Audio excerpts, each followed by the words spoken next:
السلام عليكم ورحمة الله وبركاته. احلى اخوات في الدنيا، ربنا كده يخليكم ليا وما تحرمش منكم ابدا. ربنا يسعد قلوبكم ويحفظكم، اللهم امين.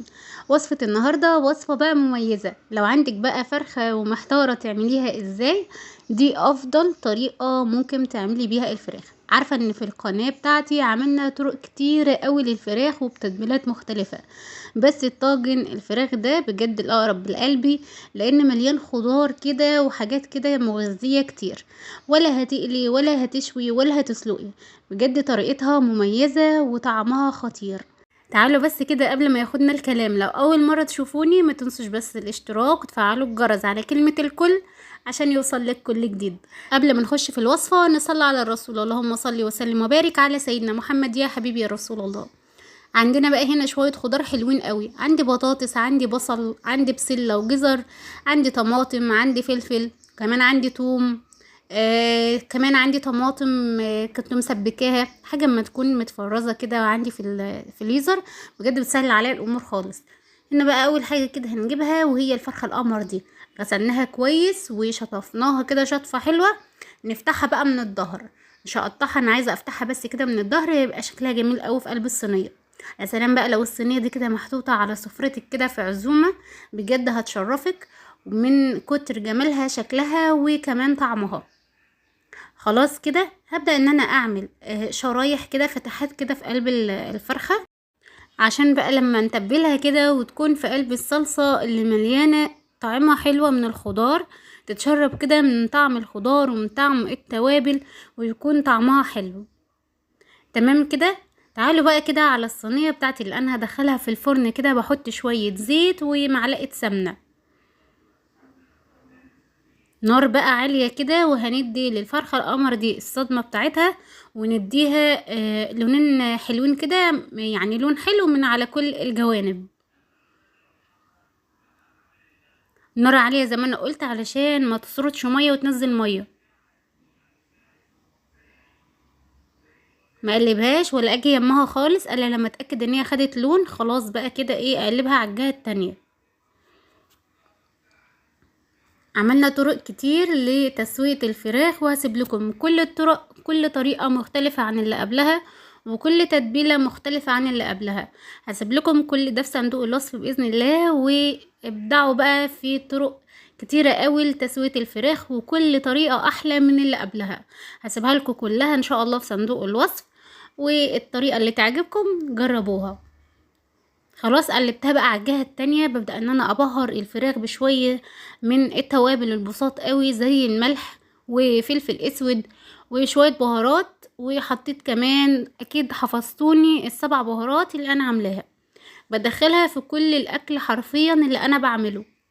خلاص كده بقى خدت لون حلو من الجنبين، بشيلها بقى كده ايه على صينية في الجنب يعني، واجيب بقى عندي كل الخضار اللي موجودة عندي. طلعوا كل اللي في التلاجة المتوفر عندكم بقى، طماطم، فلفل، بصل، توم، جزر، يعني اي خضار متوفر عندك حطيه بقى في الوصفة القمر دي. هتاكلوا الخضار، انا عندي شوية الخضار دول احلى من الفرخة نفسهم، شوية فوايد كده زي الفل.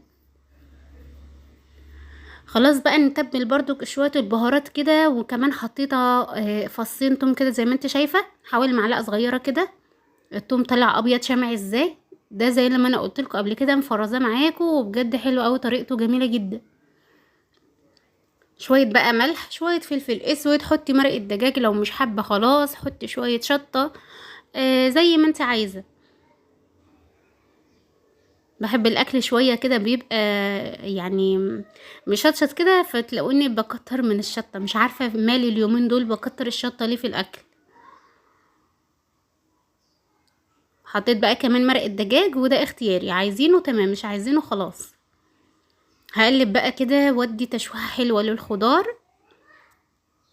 بحب قوي ان انا اشوح الخضار كويس، صدقوني بيفرق في الطعم قوي. كمان حطيت شويه ملح، وطالما انا حاطه مرقه دجاج مش هكتر في الملح. اللي اصلا شويه الخضار يفتحوا النفس، يعني من قبل اي حاجه يفتحوا النفس. حط بقى هنا عندي صويا صوص وكمان باربيكيو، ودول اختياري، مش عايزاهم خلاص. انا قلت ايه، بحب ان طعمهم كده في الخضار بيدي مزازة كده وطعمه حلو. مش متوفرين عندك عادي، مفيش اي مشكلة. حطيت كمان الطماطم دي اللي هي متسبكة عندي جاهزة، وزودتهم حوالي كده ربع كوباية من المية كده. تمام. على فكرة الطاجن ده سريع جدا وما بياخدش اي وقت خالص. هو خلاص كده انا شوحت شوية الخضار مع شوية الطماطم كده، حتة الطماطم الحلوة، وبعد كده هحط الفرخية واسيبها بقى تستوي مع نفسها، وكل ده على البوتاجاز. خلاص بقى كده الدنيا بقت تمام معايا. هحط بقى الفرخة كده وهعلي النار اول كده دقيقتين. اول لما احس ان الحاجة كلها بتغلي ههدي بقى عليها النار خالص واوطي عليها واسيبها بقى تستوي براحتها خالص.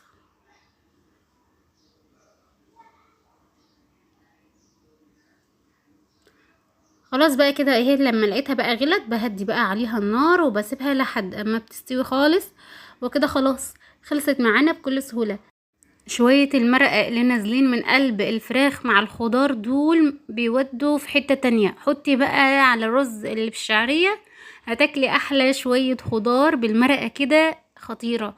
عايزة تنشفيها عن كده تمام، بس لا، خلي فيها شوية كده من المرقة لانها فعلا بتودي طعم في حتة تانية خالص.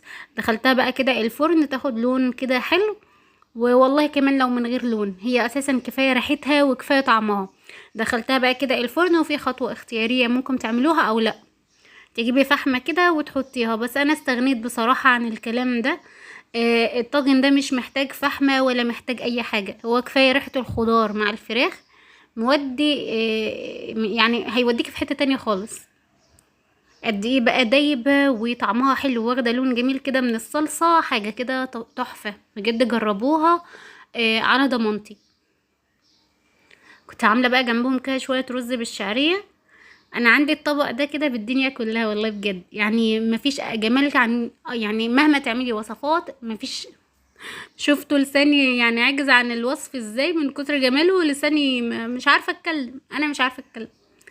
خلاص بقى كده يا جماعة بجد حلوة، وجربوها بنفس الطريقة، حاجة كده منتهى الجمال. ان شاء الله هتعملوها احسن مني مليون مرة.